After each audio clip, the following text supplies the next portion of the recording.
Bismillahirrahmanirrahim. Alhamdulillahirabbil alamin wassalatu wassalamu ala asyrofil anbiya wal mursalin wa ala alihi washabbihi ajmain. Salam sejahtera, salam perpaduan dan salam satu Malaysia. Assalamualaikum warahmatullahi wabarakatuh. Pertama, saya ingin mengucapkan jutaan terima kasih kepada Urustia yang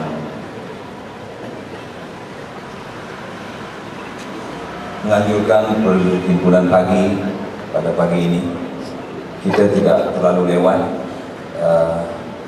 dalam menempuh tahun 2010. Sedar tidak sedar, kita telah meninggalkan tahun 2009. Sedar tidak sedar, kita telah masuk dekad yang kedua, abad yang ke-21. Kita masih ingat, masih segar lagi semasa isu Y2K, ketika mana kita memasuki abad yang ke-21, bermakna setelah 10 tahun kita telah meninggalkan abad ke-21. Sedar tidak sedar, kita telah berkhidmat lebih. Di kalangan kita ada yang telah berkhidmat macam saya 30 tahun. Sedar tidak sedar, bulan 5 ni saya dah 55 tahun. Bermakna kalau dulu tempoh pencen pun dah berlalu. Dan kalau sedar tidak sedar, kalau Cik Yusof dah setahun bersara, kalau Cik Mat dah 2 tahun bersara. Dan setiap tahun kita bercakap mengenai azab, tetapi sedikit kelemahan kita. Terlebih dahulu saya nak betulkan istilah perkataan kita tu, bukannya kita tu awak, sebab nanti salah tafsir.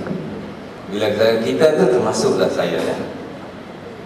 Jadi nanti tak nak tafsiran berlaku kita tu you all semua dan tak termasuk kepada saya. Jadi maksud istilah kita tu termasuklah diri saya samalah. Mungkin kita meletakkan azam setiap tahun, tetapi kadang-kadang kita tidak pernah ataupun jarang sekali kita menilai the outcome ataupun hasil daripada azam kita. Sama ada kita meletakkan azam itu secara rasmi atau tidak rasmi, maka kita tidak pernah menilai sama ada apakah hasil daripada azam-azam kita yang ditetapkan pada setiap awal tahun. Dan saya akan bercakap pada pagi ini, akan berkongsi pengetahuan mengenai penetapan azam. Saya bawa satu artikel untuk kita berkongsi bersama. Dan mungkin perkara ini biasa, mungkin perkara ini di kalangan tuan-tuan dan puan-puan terbaca, terdengar, tetapi kadang-kadang kita menganggap itu sebagai suatu perkara yang biasa. Kita tidak begitu committed tentang apa yang kita telah baca, apa yang kita telah dengar. Jadi pada pagi ini saya ingin membawa tuan-tuan dan puan-puan bersama-sama untuk berkongsi sebuah artikel yang mengulas tentang penetapan azab. Jadi saya fikir perkara ini menarik, ianya berkait rapat dengan apa yang kita dah buat sekarang ni, di mana kita sibuk bercakap pasal KPI, itu adalah azam. Kita bercakap pasal, bukan kita saja bercakap, kita bengkelkan, kita dokumenkan mengenai KPI, kita dokumenkan mengenai sasaran kerja. Dan apabila kita dokumenkan itu, kita nilai setiap pertengahan tahun, kita nilai setiap hujung tahun, kita nilai sama ada azam ataupun sasaran yang telah kita tetapkan itu tercapai ataupun tidak. Jadi pada pagi ini saya ingin mengambil masa yang agak lama. Tak apa, saya letak tali jam di sini. Kalau mungkin ada penjaga jam ya. Tak apa, saya mungkin tidak lebih daripada setengah jam ya.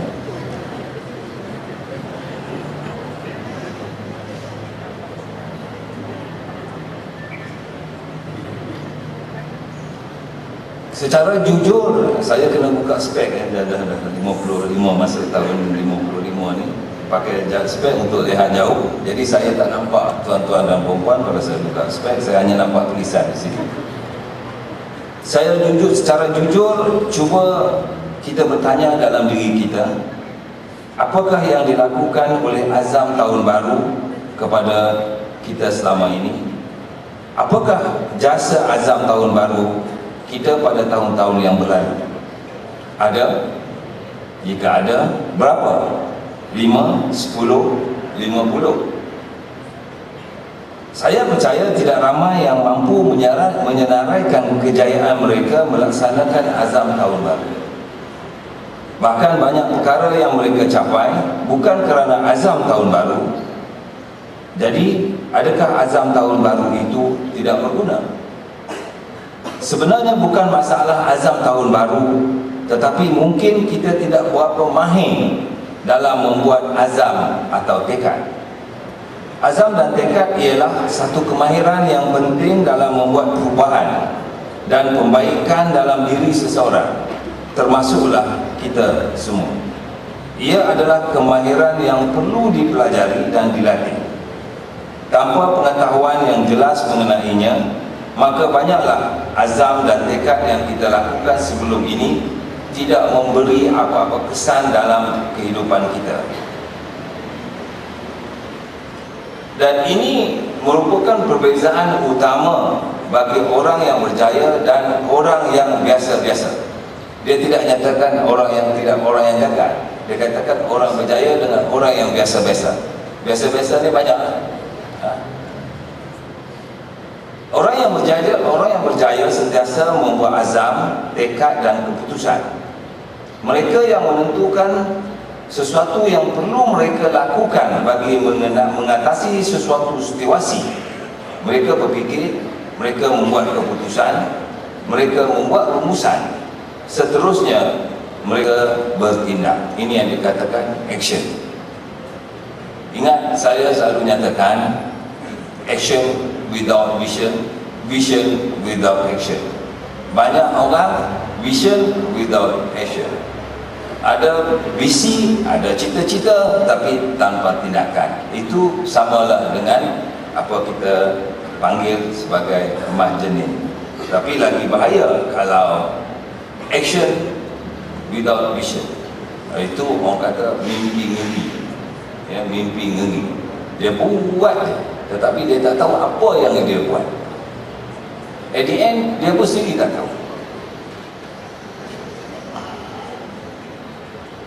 Sebagai contoh, kita bagi antara perbezaan yang nyata orang yang berjaya dengan orang yang biasa-biasa. Orang biasa selalu berfikir sebab dan musabab. Mengapa mereka tidak seperti orang yang berjaya? Ada kalanya sebab itu dibuat-buat. Sebagai contoh, kita mendapat keputusan C dalam sesuatu peperiksaan. Biasanya apa yang kita dengar? Patutlah dapat C sebab cikgu tak suka dengan saya. Aku selalu lambat ke sekolah sebab bas tak tunggu aku. Bukan kita tunggu bas.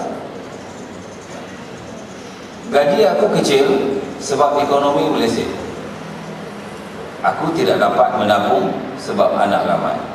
Aku tidak dapat solat sebab sibuk. Banyak lagi alasan-alasan yang selalu difikirkan dalam kehidupan.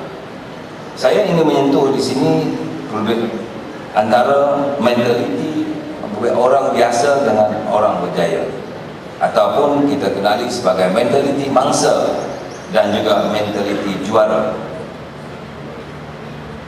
Orang yang gagal dan kurang berjaya biasanya